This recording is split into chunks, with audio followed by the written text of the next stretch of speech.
And welcome, Robert Morris. Tell us how you came to the museum.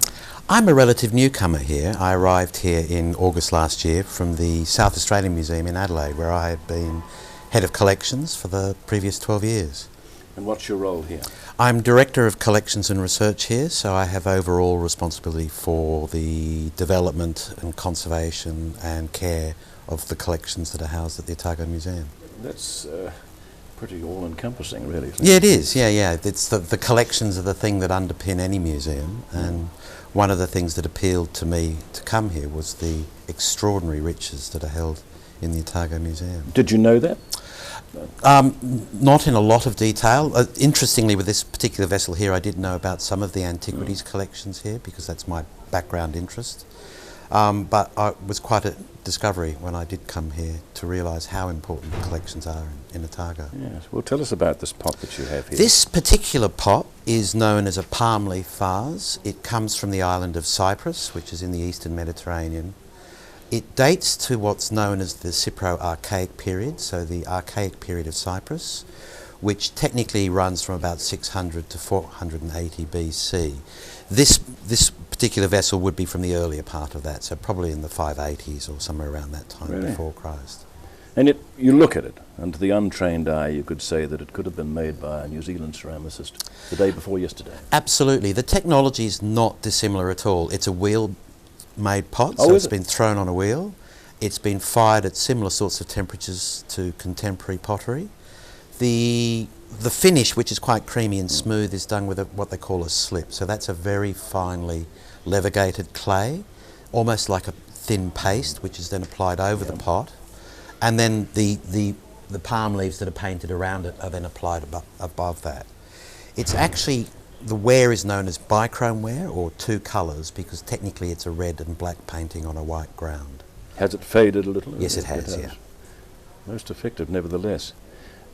So you're telling me that really the potting hasn't changed much over the years, technically? Not really, not at all. Interestingly, even modern potters will revert. You referred to Pottery before, and others who will revert to a more ancient technique, which is known as coil-made pottery, where the clay is rolled into a coil and then wrapped around and then smoothed over. Yes, you can often see that. That's right. Yeah. Some people smooth it right off. Others leave the coils as part of the intrinsic part of the thing.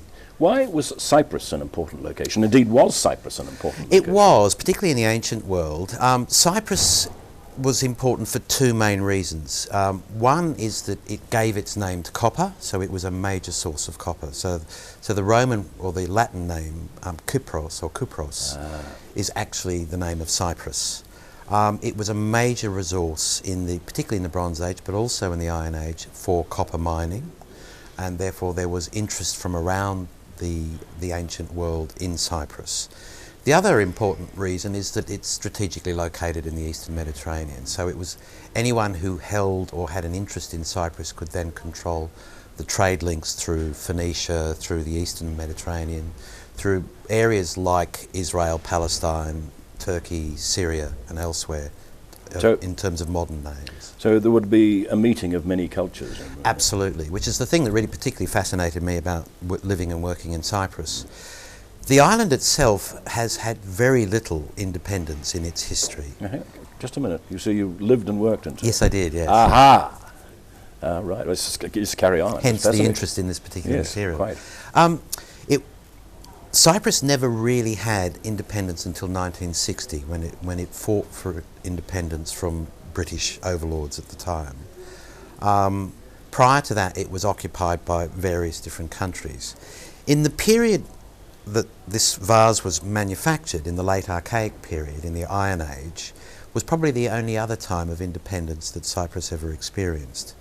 At that time, the island was made up of about 10 city kingdoms. Each city-state had an interest in trade or in copper and was therefore positioned there. And some of those city-states were Greek, some were Phoenician, and one or two were Etio-Cypriot, or they were kingdoms that were held by the native Cypriots. And this is a very good example of the city of Amathus, which was on the south coast of Cyprus. And as far as we can tell, through its foundation stories and through other evidence, particularly its very unique pottery, it's likely to have been one of the few independent city-states that was run by the Cypriots themselves. Right. So, can we see examples of this in the museum, or is this the one? This is the only one that's currently in the collection, but there's quite a number of other Cypriot pottery here, most of which is up in the People of the World Gallery. Okay. Thank you very much. You're welcome.